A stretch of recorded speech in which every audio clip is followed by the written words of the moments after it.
You are looking at Julian's pronunciation guide, where we look at how to pronounce better some of the most mispronounced words in the world, like this other curious word. But how do you say what you're looking for today?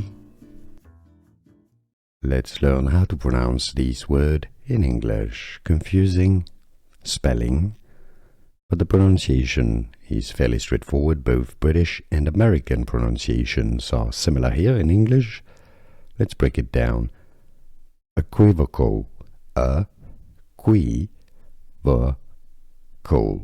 The stress is on the second syllable. You have 4 syllables. Let's listen carefully again. Equivocal, equivocal. Here are more videos on how to pronounce more confusing words and names too many mispronounced. Like this video if you found it useful. I appreciate your support. I'll see you soon and thanks for watching.